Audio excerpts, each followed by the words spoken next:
तो बिंदु माने हम सभी बिंदु से आरंभ होते हैं। ऐसे समझिए जब आप कुछ लिखने के लिए बैठेंगे ना, तो पहला जो पेन या पेंसिल का डॉट लगता है, जहां से आप लिखना चालू करते हैं, वो जो जहां से आरंभ होता है, उसका नाम है बिंदु। आप कोई भी शब्द बनाइए, बिंदु के बिना नहीं बना सकते। सबसे पहला जो डॉट लगता है, या आप चलना भी चाहें तो सबसे पहली जो शुरुआत जिस जगह से है वो बिंदु ही है। यानी हर एक चीज का आरंभ बिंदु से है, और वो बिंदु ही शिवलिंग है, यानी शिव तत्व है, शिव है साक्षात। उसके बिना हम किसी का कोई आरंभ नहीं, कोई प्रगति नहीं। इसलिए शिव को संहारक देव भी कहा जाता है। संहार का मतलब क्या होता है? कई लोगों ने क्या मान रखा है, विनाश कर देना। नहीं महाराज, विनाश शब्द महादेव के लिए कहना अपराध है। शिव विनाश के देवता नहीं है, शिव संहार के देवता है। संहार माने जो समान भाव रख के अच्छी तरह से किसी कार्य को नियोजित करके बदलाव कर दे, बिगाड़े नहीं। ये भगवान शिव का काम नहीं है। ऐसे समझिए संहार का काम भी हर कोई नहीं कर सकता। जो बड़ी अथॉरिटी होगी ना, जिसके पास ज्यादा अधिकार होगा, वही संहार का काम कर सकता है महाराज। उदाहरण में समझ लो, माता पिता पैदा कर सकते हैं, हम बच्चों को करते भी है पैदा, पालन कर सकते हैं, पर संहार कर सकते हैं? मार सकते हैं? माता पिता को पता चल जाए हमारे बच्चे ने किसी की हत्या की है, पैदा किया है, पालन किया है, लेकिन वो चाहकर भी अपने बच्चे पे इतनी ममता होती है कि वो मार नहीं सकते अपने हाथों। वो कोर्ट चले जाएंगे, वो स्वयं इस बात को दंड देने के लिए कानून का सहारा लेंगे कि दूसरे इस पे दंड दे दे, पर हम नहीं देंगे। और याद रखें, दंड वही दे सकता है जिसको अधिकार हो। शिव को ये अधिकार है। सृष्टि कोई भी कर सकता है, जैसे भगवान ब्रह्मा जी, पालन कोई भी कर सकता है जैसे नारायण, लेकिन संहार सबकी बस की बात नहीं है महाराज, उसमें अधिकार चाहिए। आप पेड़ लगा सकते हो, पेड़ों को पानी दे सकते हो, लेकिन वन विभाग वहां टिक लगा दे, पेड़ बड़ा हो जाए तब उसको काट नहीं सकते। आप अपराध करेंगे। ऐसा ही है ना। अब वो अलग बात है कि चोरी छुपे काट लेते हो, पर वास्तविकता में हर कोई जब पूर्ण तैयार हो तब उसका संहार नहीं कर सकता।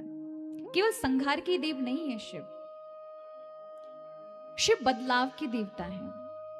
हमको लगता है कोई चीज समाप्त हो गई, पर समाप्त नहीं होती कोई चीज, वह बदल जाती है। और जो बदलने के बाद जिस चेतना को इस ओर से लेकर इस शरीर से छुड़ाकर दूसरे शरीर में भेजना है, ये तिरोभाव का कार्य केवल और केवल महादेव करते हैं।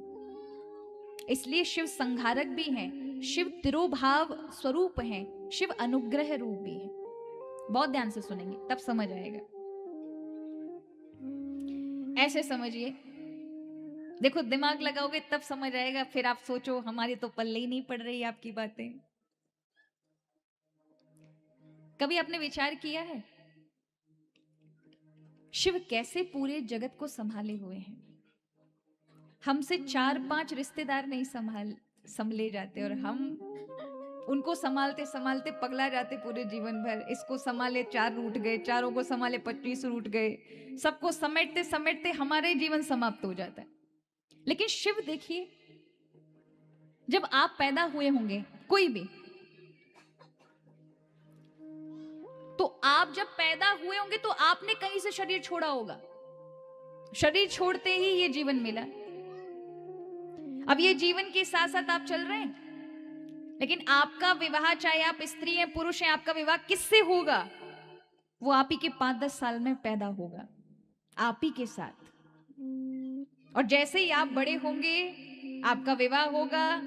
अब जो बच्चे हैं वो कहीं पल रहे होंगे, कहीं किसी जीवन को जी रहे होंगे, और जैसे ही आप 25-30 साल के हुए, विवाह हुआ, आपका संतान के योग बने, तो वहां उनका जीवन छूटेगा और यहां आपकी संतान बनेंगे।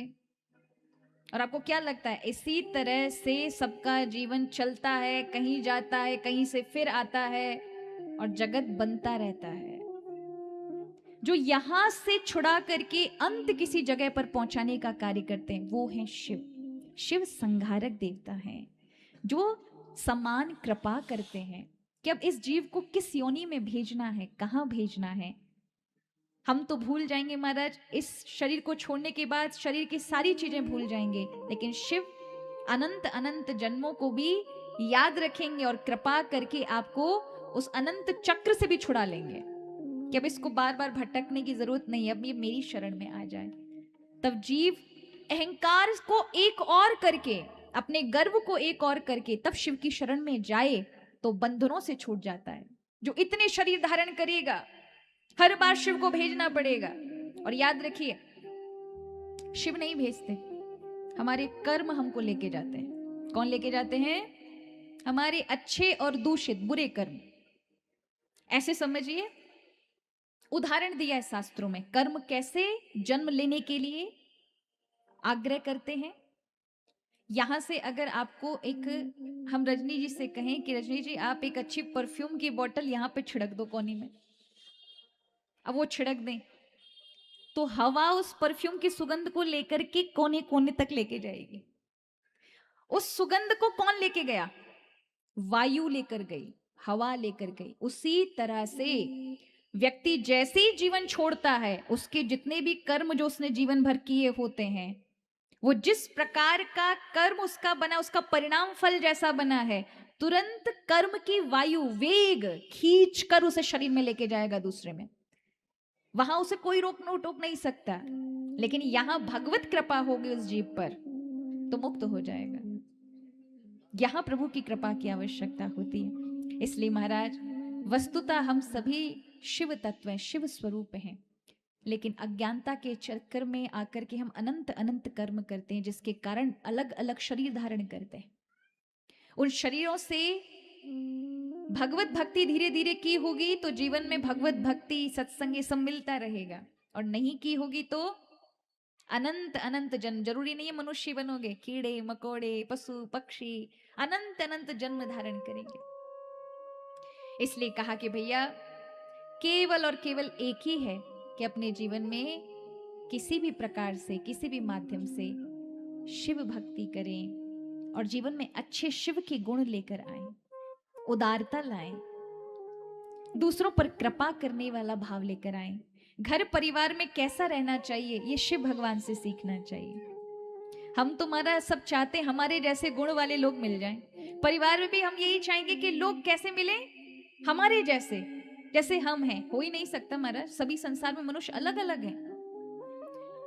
और याद रखिए, जीवन को उसी ने जिया है जिसने विपरीत स्वभाव वालों को के साथ बना के रखी हुई है। आजकल के बच्चे, मेरी हम उम्र के, मुझसे बड़े, वो सोचते हैं उन्हें लाइफ पार्टनर कैसा मिले? हमारे जैसा मिले, हमारे जैसे विचार वाला हो, हमारी जैसी पसंद वाला हो, हम जैसा पसंद करते हैं ऐसा चले, ऐसा मिलना चाहिए जीवन साथी। तो भैया उसे कहते हैं अच्छा कंपेनियन, पर जीवन साथी नहीं कह सकते। अच्छे मित्र कह सकते हैं। आपको आइसक्रीम पसंद है, फलाने को भी पसंद है, आपको ये पसंद है, उसको भी पसंद है, आपको ये कपड़ा पसंद है, उसको भी पसंद है। हर चीज में जो मैच कर जाए वो आपके अवगुण और अच्छाई को नहीं देख सकता। लेकिन विपरीत स्वभाव वाला होगा तो आपके लिए मिरर का काम करेगा, शीशे का काम करेगा, आपके अवगुण दिखाएगा, उनको संभालने का भी प्रयास करेगा। इसलिए जीवन में ये जो छोटी सोच है कि हम अपने जैसा देखना चाहते हैं, ये हो ही नहीं सकता, और देखोगे तो वहां जमेगी नहीं आपकी। इसलिए कब विपरीत स्वभाव वाला हो और तब जीवन जीकर दिखाए कोई, तब सच्चा प्रेम है। समान रूप से निभाना तो सबके लिए सामान्य हो सकता है। अच्छे लोगों के साथ हर एक अच्छा व्यक्ति निभ सकता है, लेकिन विषम परिस्थिति में जब आपके जैसे स्वभाव वाले लोग नहीं हैं, वहां पर अगर आप रह करके अपने जीवन को जी पा रहे हैं, तब समझिए आपने सच में निस्वार्थ प्रेम किया है, प्रेम को सीखा है, जाना है, और आप आध्यात्मिक व्यक्ति हैं। और जब तक ये नहीं है तब तक महाराज कोई मतलब नहीं है। इसलिए शिव के जीवन से सीखो। शिव जी के परिवार में सब विपरीत है, सब विपरीत है। शिव जी के परिवार में वाहन भी विपरीत है। शिव जी की गले में कौन क्या है? सर्प। और सर्प का पूरा दुश्मन कार्तिकेय का वाहन है मोर। और मोर सांपों को खा जाता है और सांप चूहों को खा जाता है, जो गणेश जी का वाहन है। बैल, बैल को सिंह खा जाएगा। पर देखो, एक ही पार्किंग में सब लगे होते हैं। चूहा सर्प की खोपड़ी पे बैठ के फुदकता रहता है, मजा ले उसको डस जाए, उसको खा जाए। और यहां सर्प लिपट जाता है मोर की गर्दन से। बैल घास खा रहा होता है सिंह के सामने बैठ करके। पर देखो, जिनके विरोध वाले स्वभाव हैं, वैर वाले स्वभाव हैं, वो कितने आनंद और प्रेम के कारण रहते। किस कारण से रहते हैं? इतने प्रेम से, शिव के कारण। जहां सामंजस्य आ जाए, जहां शांति आ जाए, जहां ये समझ आ जाए कि जीवन में लड़ाई झगड़े से कुछ नहीं होने वाला, हर एक समस्या का समाधान है, ये समझ आ जाए कि प्रेम में सिर्फ देना होता है, लेना नहीं होता। जिस दिन आप देना देना सीख गए तो सबसे बड़ी बात, आप पूर्ण हो जाएंगे। ये जो खालीपन है ना, लेने का, अपेक्षा कि सामने वाला हमें देता नहीं, हम क्यों दें? घर वाले हमको देते नहीं है, कोई हमसे प्रेम करता नहीं है, हम इतना करते हैं, हम ही कर करके मर जाएं, सामने वाला दे नहीं, तो आप हमेशा खाली रहोगे। और याद रहे, ऋण भी बाकी रहेगा। जो भी आपके निकटतम सगे संबंधी हैं, उनका देने का भाव सीखो। अगर नहीं दोगे तो फिर अगले जन्म में मिलना पड़ेगा दोबारा से उन्हीं संबंधों के साथ, और फिर से पिसोगे। इससे अच्छा है अपनी ओर से दो। क्यों? क्योंकि आपने पूर्व जन्म में कोई ना कोई इनसे लिया है, इसीलिए आपके निकटतम अपने प्रिय लोग बन करके आए हैं। अगर आप नहीं दोगे तो होगा क्या? इस जन्म में भी दुखी रहना पड़ेगा, और अगले जन्म में भी वो ऋण खत्म नहीं होगा, वो दोबारा से इस ऋण को चुकाने के लिए आते रहेंगे। इसलिए अपनी ओर से देना सीखो। आप अपने परिवार को, सगे संबंधियों को क्या दे सकते हो जो उनको प्रिय है। आपको कोई दे या ना दे, आप शिव की शरण में रहिए, पूर्ण बनिए। हे महादेव, हम दातार बने, उदार बने, हमें कभी अपेक्षा ना हो। और याद रखिए, जब पूर्ण हो जाएंगे तो दुनिया अपने आप भागती पीछे, पर आपको किसी का लेने का की इच्छा नहीं होती। इसलिए मैं तो केवल एक ही बात कहूंगी, जो हमारे साधु संतों ने, भगवान ने, शास्त्रों में, भगवत गीता में, सब में एक ही बात कही, जो आपके कर्तव्य हैं उन्हें करिए। अपनी ओर से क्या दे सकते हैं, अपने सगे संबंधियों को दीजिए, पर उनसे लेने की अपेक्षा मत रखिए, क्योंकि लेने की अपेक्षा ही दुखी बनाती है। यदि आप ये इच्छा रखेंगे कि हमने इतना किया, सामने से लौट के आ जाए, और जब नहीं आया तो वहीं पर किसका जन्म होता है? दुख का, संताप का, कष्ट का। और जब आप इच्छा ही ना बनाए, कई बार लोग सोचते हैं हम इसका साथ दे देंगे, बुरे वक्त पर ही हमारा साथ देगा। अरे कितनी मूर्खता है, तुम क्यों बुरा वक्त चाहते हो कि तुम्हें बुरा वक्त मिले? ये तो सोच में ही नहीं होना चाहिए। भगवान मेरे जीवन में कभी बुरा वक्त ना आए, मेरे जीवन में हमेशा आज जैसा दे रहा हूं आपके नाम से, सिर्फ आप ही, जब जब आवश्यकता पड़े तब आप ही समक्ष हो, मुझे किसी के सामने हाथ ना पसारना पड़े, मेरा कभी बुरा वक्त ना आए, मैं देने वाला दातार बनूं। ऐसा भाव होना चाहिए ना। हम क्यों मांग के रखते हैं, ये आशा करते हैं कि हमारा कभी ऐसा समय आए? नहीं आए, कभी मांगना भी नहीं चाहिए। हमारे ऋषियों की ऐसी कुंठित बुद्धि नहीं थी। वे जब मांगते थे भगवान से तो कभी ये नहीं मांगते थे भगवान कभी ऐसे समय पे देना, नहीं, वो समय ही ना आए। प्रभु ऐसा बनाना कि हम दातार बने, हम उदार बने, हम सद्गुणी बने। तो यहां एक बार मां भगवती पार्वती के मन में इच्छा हुई। उन्होंने महादेव से कहा, बाबा आप सभी भक्तों को रात दिन कुछ ना कुछ देते रहते हैं, रात दिन आपके दरवाजे पे लोग खड़े रहते हैं मांगने के लिए, कोई एकांत तो ऐसा चाहिए ना कि जहां एकांत में रहकर हम आपस में चर्चा कर सके, अपने जीवन की कुछ बातें कर सके। भगवान शिव ने कहा, मैं अपने भक्तों को नहीं छोड़ सकता। पार्वती जी ने कहा, मैं भी आपकी एक भक्त हूँ, मेरी भी प्रार्थना सुनो, दुनिया भर की सबकी सुनते रहते हो। महादेव जी ने कहा क्या करें? बोले एक ऐसा नगर बनाओ, एक ऐसा स्थान बनाओ जिसका किसी को पता ना हो। महादेव जी ने अपने त्रिशूल के ऊपर पंचकोश की काशी का निर्माण किया। किसका निर्माण किया? पंचकोश माने एक कोस 3 किलोमीटर का होता है। कितने किलोमीटर का होता है?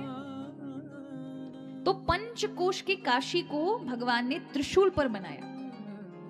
जैसे हमारे व्रज में जाओगे तो व्रज में 12 वन हैं और 12 वनों में से एक वन का नाम है वृंदावन, दूसरे का है भांडीर वन, तीसरे का है महावन, लोहोवन, सांकेत वन। इस तरह से 12 वन हैं और उनमें जो आप लोग परिचित हैं वो वृंदावन है। इसी प्रकार काशी का एक नाम है आनंदवन। क्या नाम है? आनंदवन। जैसे हमारे पूरे 84 कोस के ब्रजधाम को आप लोग मथुरा वृंदावन बोल देते हो। क्या बोल देते हो? मथुरा वृंदावन जाना है, वृंदावन जाना है, ऐसा बोलते हैं। पर बहुत कम लोग होते हैं जो ये बोलते हैं कि हम ब्रजधाम में जाएंगे। इसी तरह से काशी का नाम काशी तो है ही, लेकिन काशी का नाम आनंदवन है। भगवान ने उस काशी के निर्माण के लिए 3,60,00,000 तीर्थ अपने हाथों से विद्यमान किए उस तीर्थ क्षेत्र में, काशी में। और पंचकोश की काशी को अपने पूरे स्वरूप में स्थित कर दिया। मां भगवती, पार्वती, भगवान जब नृत्य करते हैं तो पार्वती ताली बजाती हैं, गान करती हैं, शिव नृत्य करते हैं। और कभी शिव जी बैठ जाते हैं और पार्वती नृत्य करती है। एक दिन नृत्य करते करते कानों का कुंडल गिर गया और वो जिस कुंड में गिरा उस कुंड को देखकर पार्वती जी कहने लगी मेरी मणि खो गई है प्रभु। प्रभु ने कहा भाई ये काशी है, यहाँ एक कदम रखने पर भी करोड़ों गुना चीजें हो जाती हैं। अब आपका एक कुंडल गिरा है तो वो दान जैसा हो गया है। अब यहाँ करोड़ों कुंडल पड़े हैं, जितनी मड़ियां हैं अगर आपकी है इसमें से तो आप पहचान लें। माँ पार्वती भगवत जगन्जननी है। जैसे ही देखा ये मणि कैसे पहचानूं, तो भगवान विष्णु ने आकर मणि उठा कर दी। उसी घाट को हम मणिकर्णिका घाट कहते हैं। क्या कहते हैं?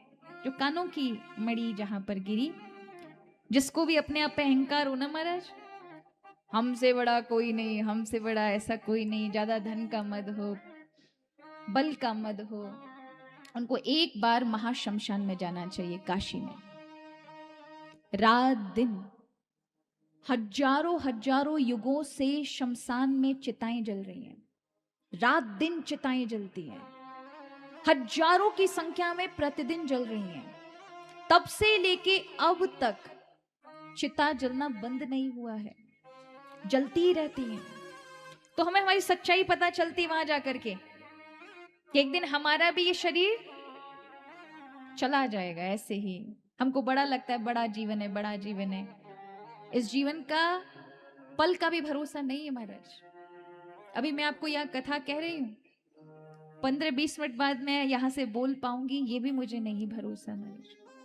और हम अहंकार करते हैं कि हम 50 साल बाद ये कर लेंगे, 20 साल बाद ये कर लेंगे, ऐसा कर लेंगे। ये सोच रखनी चाहिए, पर ये भी ज्ञान होना चाहिए कि हमारा जीवन बहुत अल्प है। उस अल्प जीवन में व्यर्थ में हमारा समय ना चला जाए, गलत बातचीतों में हमारा समय ना चला जाए, व्यर्थ व्यसन के अंदर हमारा समय ऐसे ना चला जाए। हमारा समय बहुत कीमती है, संसार की कोई वस्तु से नहीं खरीद सकती, दोबारा लौटा के नहीं लेके आ सकती। इसलिए हम अपने समय को किस प्रकार से अपने नियंत्रण में लेकर आए कि उसको व्यर्थ ना गवाएं।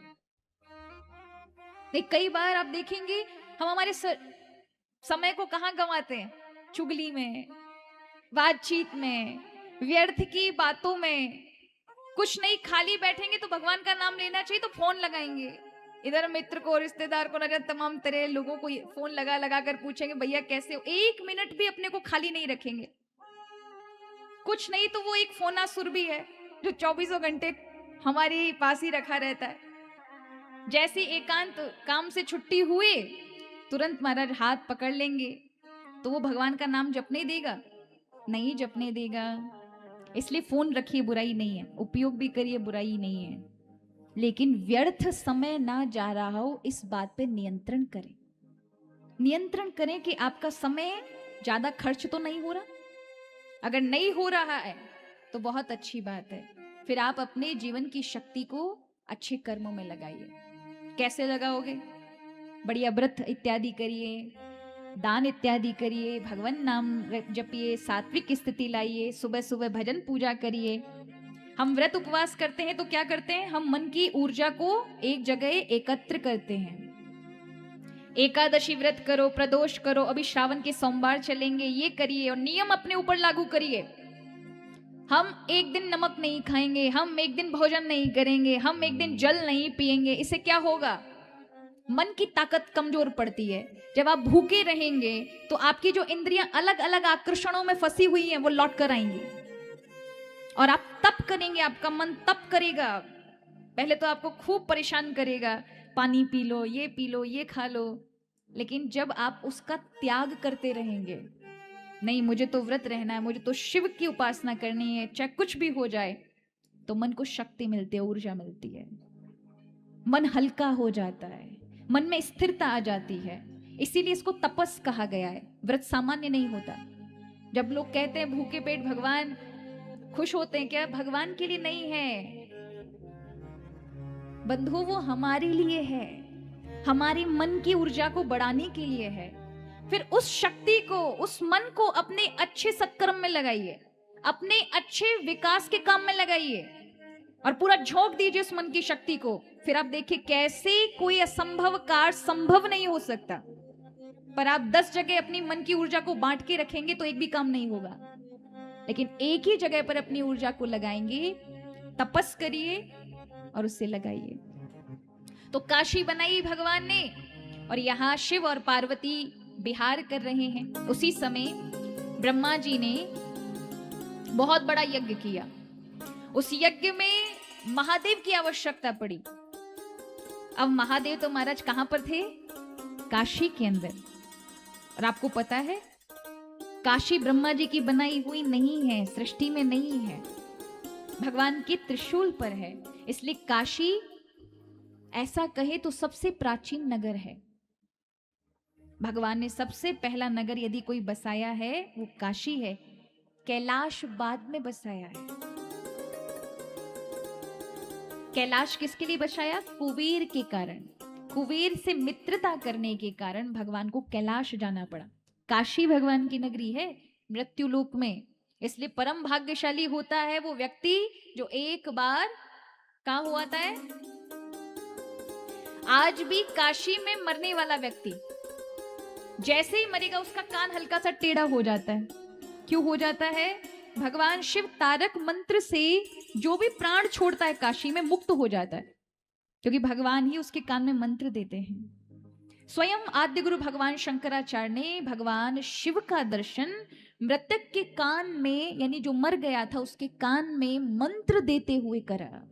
और वहीं से केवल उन्होंने नहीं, रामकृष्ण परमहंस जी ने भी गंगा जी में जाते समय, नाव से यात्रा करते समय महादेव का दर्शन किया मणिकर्णिका घाट पर। तो साक्षात महादेव ही काशी में रहकर विश्वनाथ मंत्र प्रदान करते हैं अपने भक्तों को। इसलिए काशी में मरने के लिए लोग तरसते हैं, पर भाग्यशाली होते जो काशी में मरते हैं। महाराज आपको एक घटना बताते हैं, हमारे परिचित थे। उनकी माताजी की बड़ी इच्छा थी कि वो काशी में जाकर के अंतिम समय काशी में रहे, शिव भक्त थी। तो देखा कि अब 8-10 साल ही बचे हैं, तो उन्होंने घर बनवा लिया वहां पर और काशी में बढ़िया बिल्डिंग बना करके और अकेली ही रहने लगी। उन्होंने 5 से 6 साल काशी में बिताए। खूब विश्वनाथ का दर्शन, अन्नपूर्णा का, काल भैरव का, प्रतिदिन गंगा जी का स्नान, और एक दिन बच्चों की शादी के लिए आगरा जाना पड़ा। नाती की शादी थी और जैसे ही आगरा आए, ब्याह कराया और सांझ के समय, सुबह ही निकलना था उनको काशी, और शाम के समय ही हार्ट फेल हुआ और मर गई आगरा में ही महाराज। जिन्होंने जीवन भर काशी सोचा वो काशी नहीं मिली। लेकिन उनके जो पतिदेव थे उनका बिल्कुल भी मन नहीं था, मतलब पूजा भजन में इन सब में कोई मन नहीं था। थे वो अच्छे विचार के, जीवन में अच्छे सत्कर्मों पर विश्वास रखते थे, भगवान पे भी विश्वास रखते थे, लेकिन तीर्थ स्थानों पर उतना विश्वास नहीं था। महादेव की कृपा देखो, 2 साल के बाद वो सोचते हैं, बेटों से कहते हैं कि देखो काशी में तुम्हारी माता जी बिल्डिंग बना के छोड़ गई है, अब उसका कुछ सौदा वौदा कराएं, उसको बेच दें, हम क्या करेंगे, कौन जाएगा काशी। तो वो आते हैं महाराज, 15 दिन रुकते हैं, वहां उनके प्राण छूट जाते हैं। जिसको चाहिए था उसको मिला नहीं, और जिसको नहीं चाहिए था उसको काशी धाम का वास मिल गया। कहने का अर्थ है ये भी बिना भाग्य के और शिव अनुग्रह के नहीं संभव हो पाता। तो उनके पुत्र ये सब बताते हैं कि हमारी माता जी की इच्छा, पूरे जीवन भर उसने एक ही रट लगाई कि मैं काशी में अपना प्राण त्यागूं, काशी में प्राण त्यागूं। माता जी का नहीं हुआ, और पिताजी दूर दूर तक उनका लेना देना नहीं, उनकी इच्छा भी नहीं। और उनको तो ये याद रखें महाराज, महादेव की कृपा कब किस पे हो ये कोई पक्की बात नहीं है कि बहुत ज्यादा अनुष्ठान सेवा पूजा करने वालों पे हो जाए। क्या पता किस बात पर भोलेनाथ रीझ जाए, कौन सा ऐसा कर्म आपके जीवन में हो जो भगवान को छू रहा हो। इसलिए हम पूजा पाठ भी इसीलिए करते हैं कि जीवन की जो अभावग्रस्त चीजें हैं, हमें जो चीजें मिल नहीं रही, संसार में भौतिक संसाधन हमें मिल सकें, लेकिन उसका एक अर्थ पता है सबसे बड़ा महत्वपूर्ण, कि आपके आंतरिक गुण निखरें। शिव को प्रसन्न कौन कर सकता है? जो उदार हो, जो शिव की तरह भोला भाला हो, जिसके अंदर भोलापन भाव में हो। शिव के गुण नहीं आए, देने का भाव नहीं आया, उदारता नहीं आई, दूसरे का दुख पर देख करके दुखी नहीं हुए, उसके कष्ट को हरण करने का प्रयास नहीं किया, तो आप शिव भक्त कहां हैं? इस कलयुग में 2 चीजों से व्यक्ति परेशान रहेगा, और 2 अवगुण ही व्यक्ति को सताएंगे, और इससे कल्याण नहीं होने वाला। भक्ति कुछ भी कर लीजिए सब व्यर्थ चला जाएगा। और वो 2 अवगुण है, पहला हमेशा जलते रहना दूसरों से, ये कैसे बढ़ रहा है, कैसे क्या करे, किसी की भी उन्नति देख करके मन को खुशी नहीं मिलती, आग लग जाती है। ये जो जलन है, ये जलने की ईर्ष्या, ये इंसान को कभी भी अच्छे सद्गुण नहीं लेकर आ सकती। अपने जीवन को ही बर्बाद कर देता है व्यक्ति, क्योंकि सामने वाले का तो भाग्य की और भगवान की कृपा के अनुसार सब कुछ चल रहा है, आप कुछ नहीं कर सकते उसमें। तो आप जल करके अपना समय व्यर्थ मत करिए, अपने आप के मन को दुखित मत करिए। प्रार्थना करिए कि आप भी ऐसी उन्नति करें, कुछ सीखें। और दूसरा, अपनी प्रशंसा के लिए महाराज हमेशा तैयार रहना। अपनी तारीफ करवा लो महाराज, कोई दूसरा करे ना करे, खुद ही लिस्ट लेके बैठ जाते, हमने यहाँ बहुत बड़ा दान किया, 56 भोग लगाए, वहां पर ऐसा किया, यहाँ फलान जगह पे इतने कपड़े बंटवा दिए। आप देखो लोग जाकर के जाते हैं तीर्थ यात्राओं में, और तीर्थ यात्राओं में जाके पता क्या बोलते हैं, आकर के कोई उनसे नहीं पूछ रहा कि आप तीर्थ यात्रा में आए, तो आके बोलेंगे तुमको पता है केदारनाथ जी पे गए थे तो हमारा 50,000 रुपया खर्च हो गया। क्या बताएं, इतनी भगवत भक्ति हुई कि दान के चक्कर में हमने वहां पर इतना ये कर दिया, इतना ये कर दिया। वृंदावन में गए 1 लाख रुपया खर्च हो गया, गिरिराज जी में ऐसा किया, वहां परिक्रमा, वहां संत भंडारा और ये वो। किसी ने पूछा महाराज, पर वो चाहते हैं कि सामने वाला ये कहे अरे आप तो बड़े भक्त हैं, इतने बड़े भक्त हैं, बस ये भक्त का टाइटल मिल जाए। अरे आपको दूसरे को दिखाना है क्या? जिसके लिए किया है उसकी दृष्टि होनी चाहिए हमारे ऊपर, इसलिए अपनी प्रशंसा कभी नहीं करनी चाहिए। हमारे गुणों की प्रशंसा दूसरा करे,